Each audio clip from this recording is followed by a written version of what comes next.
manna from heaven. It just happened. It came together. It was several takes, right, that you did this extraordinary to go to that place. Can you talk about doing this scene and singing that song? Genius! Oh, really nice. I'm so used to being the underdog. This is different. Thank you all for being so warm. Yay, actors! Thank you so much.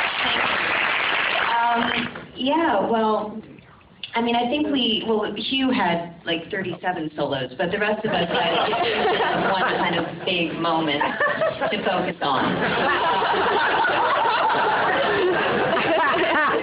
But Hugh went first with everything. You know, he was the first one at rehearsal. He was the first one. He and Tom went to France and did a pre-shoot, as you know, in the aforementioned -5 degrees, barefoot and wooden clogs up a mountaintop.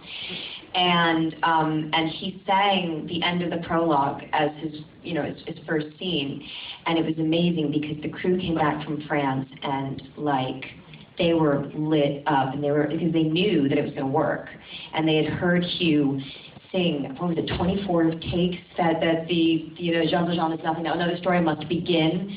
I mean, he hit that note 24 times. They said he never complained, and I'm just sitting there listening, and I'm just like, noted, okay.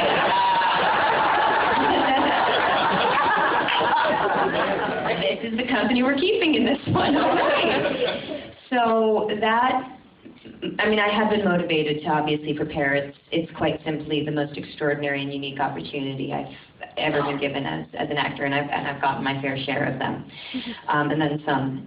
And so I worked very hard on kind of prepping the character, and I realized probably about 2 months before we were gonna shoot I Dreamed a Dream that the only way to respect the language of film was to abandon the language of the stage, and where you can move people with the sheer beauty of your voice and hit impressive notes, and that on screen, if we were going to honor the human truth of the devastation that Fantine was feeling, it couldn't sound pretty. That was going to be, I don't know, there was going to be something egotistical about that, like, oh, look at me, look at how I sing, as opposed to look at this poor broken woman. So I just realized that I was going to have to let the emotion come before absolutely everything. And I checked with Tom, and I pulled him aside one day in rehearsals, and I said, no, listen, I don't want to do this a million times because I want to try to save it and sit on it a little bit, but can I show you what I'm thinking? And I showed it to Tom, and he was very supportive. And then I had to do it again for Alain Mobile and Claude Michel and Cameron McIntosh, and it was terrible. And we all had a version of this experience where you walk into a room and they're all lined up there like an American Idol. And there's a chair right there, and it's just, your heart sinks, and you just think, oh God, no matter how far I go, it's always this feeling.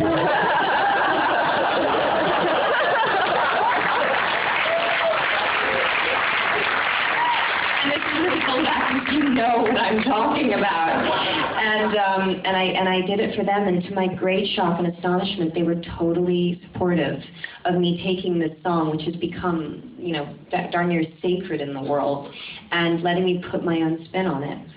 So then when the day arrived, you know, you just do what you do. You put yourself in the state, you have done all the work, all the preparation you possibly can, and then you just let it go and hope that you take flight.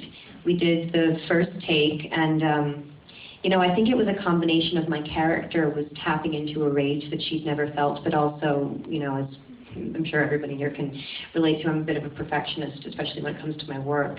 And I really had set this bar for myself that I wanted to like nail it on the first take, and I didn't. And then I got angry, and she was angry, and then things just got really hormonal. And it was this, like, we were kind of locked in this death spiral, and we got to the end of the second take, and I didn't take off, and I was so angry.